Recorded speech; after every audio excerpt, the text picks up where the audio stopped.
For years, the architecture of digital assets has rested on a fragile foundation.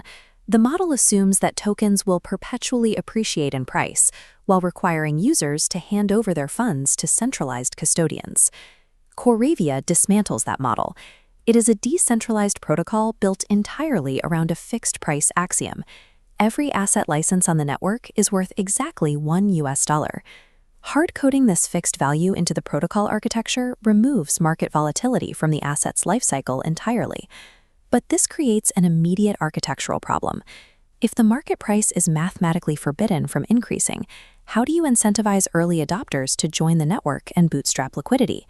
The answer requires replacing speculative price action with a deterministic, mathematically provable supply incentive model. Quorevia solves this bootstrapping dilemma through two specific engineering choices: an integral-based bonus decay mechanism for distribution and a trustless escrow system for asset transfer. Instead of rewarding early users with higher asset prices, the bonus system rewards them with volume. Early participants earn more actual licenses, which retain that fixed $1 value.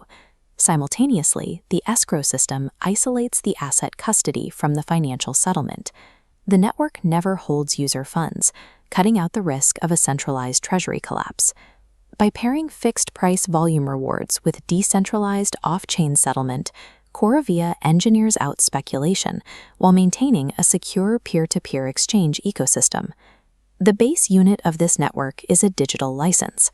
Each license embeds full commercial usage rights for specific digital artworks, allowing owners to use them for merchandise, branding, or game assets. These licenses operate on a dual-state database architecture. When a license is first minted or transferred, it defaults to a raw or unstamped state. In this unstamped state, the license is intentionally illiquid. It cannot be sold on the peer-to-peer marketplace. To activate resale, users execute stamping, locking in a 2% fee. This triggers the primary incentive. The protocol pulls variable rewards from a pre-minted reserve into the user's balance. Bonuses are paid exclusively as additional licenses, never cash. If you want to realize early adopter value, you have to actively stamp your assets.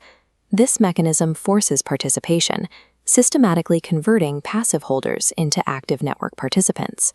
The mathematics behind this distribution are rigorously defined. The Genesis block sets a strict total supply target of 5 billion licenses, with exactly 3.32 billion allocated to the bonus reserve. This graph shows the reward rate governed by a linear decay function.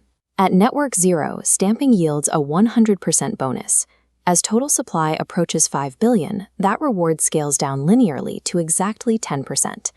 To prove the network won't run out of rewards, we calculate the integral of this function. The total area under the decay curve represents all bonus licenses distributed. Solving this yields exactly 3.32 billion, matching the initial Genesis reserve. Once the supply hits 5 billion and that initial reserve is fully depleted, the protocol automatically triggers its Phase 2 transition. During Phase 2, the dynamic bonus decay stops entirely. The network reward rate locks permanently at 10%. To sustain this fixed rate, the governance structure shifts. Validators can propose minting a new batch of 5 billion licenses, but only when the reserve drops below 1% of the total supply. And to prevent arbitrary inflation, any new minting event requires a strict 66% supermajority approval from the bonded validator network. All this strict calculus provides deterministic certainty.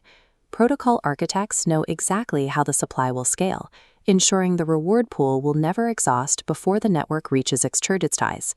Distributing fixed-price licenses is only half the architecture.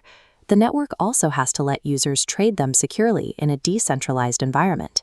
This brings us to the absolute security constraint of the Quorevia system. The protocol never routes, holds, or custodies user funds at any point. When a seller lists a stamped license, the asset routes securely into a central protocol escrow contract and locks. Meanwhile, financial settlement happens completely off-chain.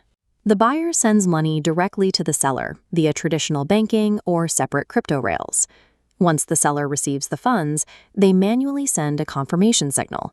The escrow contract then unlocks the license, drops it into the buyer's wallet, and resets its state to unstamped.